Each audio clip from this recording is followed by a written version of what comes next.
ഒരുപാട് ജീവിതങ്ങളെ നമ്മുടെ റിപ്പോർട്ടർമാർ അവിടെ കാണുന്നു. അവിടെ കാണുന്നവരൊക്കെ ഓരോരോ വേദനകളാണ്, ഓരോരോ സ്ട്രഗിളുകളാണ്. അതിലൊന്ന് ഈ അമേരിക്കയിൽ പോയി പഠിക്കണമെന്നായിരുന്നു ഈ ചൂരൽമല വെള്ളാർമല GVHSലെ 9ാം ക്ലാസ്സുകാരി അനാമികയുടെ ആഗ്രഹം.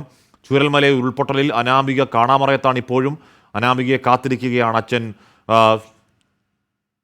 പ്രശ്നവും അമ്മ ദിവ്യയും സഹോദരി അവന്തികയും. ഷഹദ് റഹ്മാൻ അവരെ പോയി കണ്ടിരുന്നു, അവരോട് കാര്യങ്ങൾ സംസാരിച്ചിരുന്നു. നമ്മൾ ഈ ദുരിതാശ്വാസ ക്യാമ്പിൽ നിൽക്കുമ്പോൾ നമുക്ക് ഒരുപക്ഷെ ഒരിക്കലും നമ്മൾ കാണരുത്, കേൾക്കരുത് എന്ന് വിചാരിക്കുന്ന കാഴ്ചകൾ ആണ് നമ്മൾ അത്രയും ഇവിടെ നിന്ന് കാണുന്നത്. കാരണം സ്വന്തം മക്കളെ നഷ്ടപ്പെട്ടും അതുപോലെ തന്നെ അച്ഛനെ നഷ്ടപ്പെട്ടും അമ്മയെ നഷ്ടപ്പെട്ടും ഒക്കെ നിരവധി പേരാണ് ഇവിടെ നിൽക്കുന്നത്. ഇപ്പോഴും പലരെയും കണ്ടെത്താനായിട്ടില്ല എന്ന വേദന ജനിപ്പിക്കുന്ന കാഴ്ചകളാണ് നമുക്ക് ഇവിടെ നിന്ന് കാണാൻ സാധിക്കുന്നത്. അത്തരത്തിൽ ഒരു അച്ഛനാണ് നമുക്കൊപ്പം ഇപ്പം ഈ ഘട്ടത്തിൽ ചേരുന്നത്. ചേട്ടൻ്റെ പേര് പ്രശ്നേവ്. ഇപ്പം നിലവിൽ ചേട്ടൻ ഇവിടെ നിൽക്കുന്നത് എന്ത് പ്രതീക്ഷയിലാണ്? എൻ്റെ കുട്ടീനെ തിരിച്ചറിഞ്ഞിട്ട് ഞാൻ കൊണ്ടുപോകും സാറേ. എന്തെങ്കിലും കിട്ടിയിട്ട് കാര്യമില്ല. എൻ്റെ കുട്ടിയാണെന്ന് കണ്ടാൽ മാത്രമേ ഞാൻ കൊണ്ടുപോകുള്ളൂ. അല്ലെങ്കിൽ ദൂരെ എവിടെയും പഠിക്കാൻ പോയിന്ന് വിചാരിക്കും. അല്ലാതെ എനിക്ക് കിട്ടിയിട്ട് കാര്യമില്ല. എൻ്റെ കുട്ടിയാണെന്ന് എനിക്ക് ബോധ്യമാണെങ്കിൽ മാത്രമേ കൊണ്ടുപോകുള്ളൂ. അല്ലെങ്കിൽ എനിക്ക് വേണ്ട. ദൂരെ എവിടെ പഠിക്കാൻ പോകണം പറഞ്ഞിട്ട് അങ്ങനെ വിചാരിച്ചോളാം. തിരിച്ചറിഞ്ഞ ഞാൻ കൊണ്ടുപോവുകയില്ല. എൻ്റെ കുട്ടിയാണെന്ന് അറിഞ്ഞാൽ ഞാൻ കൊണ്ടുപോകും, അല്ലെങ്കിൽ ഞാൻ കൊണ്ടുപോകില്ല. ആരൊക്കെ ഇവിടെ ക്യാമ്പിൽ? ക്യാമ്പിൽ എൻ്റെ അമ്മോസൻ, ഭാര്യയും കുട്ടിയും കുടുംബക്കാരോടെ ഉണ്ട്. അമ്മോസൻ ക്യാമ്പിൽ. എത്ര മക്കളാണ്? എനിക്ക് 2 കുട്ടികൾ, അവന്തിക അനാമിക. മൂത്തത് +2 പഠിക്കേണ്ട മേപ്പാടി, ചെറുത് GVHS വെള്ളാർമല ചൂരമല സ്കൂളിൽ 9ാം ക്ലാസ്സിൽ പഠിക്കുകയാണ്. ഇപ്പം ആരെ കാണാതായിട്ടുള്ളത്? എൻ്റെ ചെറിയ കുട്ടീനെ, 2ാമത്തെ കുട്ടീനെ അനാമിക 9ാം ക്ലാസ് പഠിക്കണം, 14 വയസ്സായി. ഈ അപകടം നടക്കുന്ന സമയത്ത് നിങ്ങളെവിടെ? അപകട സമയത്ത് ഞാൻ എൻ്റെ വീട്ടിലുണ്ട് സാർ. എല്ലാവരും വീട്ടിലുണ്ട്. എൻ്റെ കുട്ടി റോഡിൻ്റെ താഴെ മിസ്സിങ് ആയ കുട്ടി റോഡിൻ്റെ താഴെ.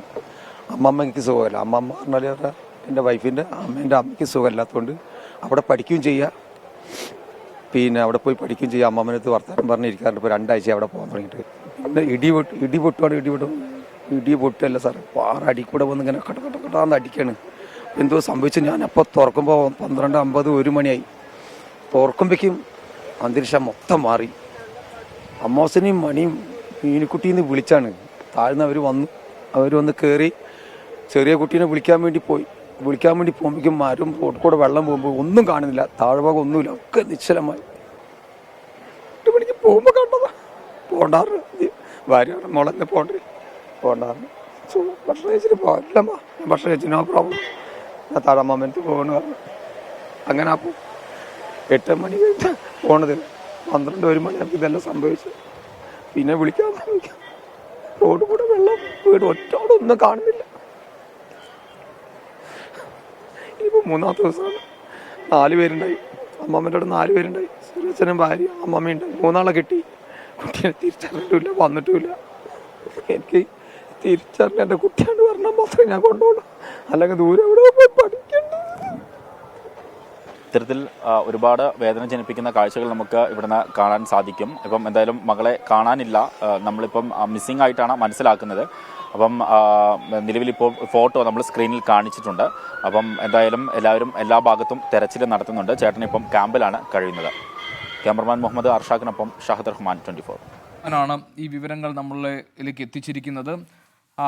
അച്ഛൻ ഇളയ മകളെ അന്വേഷിച്ച് നിൽക്കുകയാണ്. എന്ത് സംഭവിച്ചു ആ കുഞ്ഞിന് എന്നറിയുന്നില്ല. ഏതായാലും ശുഭകരമായ വാർത്തയാണോ വരിക അതോ അശുഭകരമായ ഒന്നാണോ എന്നും നമുക്കറിയില്ല. വേദന ഉണ്ടാക്കുന്നതാണ് ദുരന്തമുഖത്ത് ഇങ്ങനെ വരുന്ന ഓരോരുത്തരുടെയും ജീവിത കഥകൾ. ഷഹദ് റഹ്മാൻ ഇപ്പോൾ ആ ദൃശ്യങ്ങൾ കാണിച്ചിട്ടുണ്ട്, ആ കുഞ്ഞിൻ്റെ ഫോട്ടോ കാണിച്ചിട്ടുണ്ട്. ആർക്കെങ്കിലും എന്തെങ്കിലും വിവരം കിട്ടുകയാണെങ്കിൽ അത് ഞങ്ങൾ അറിയിക്കുകയും ചെയ്യണം.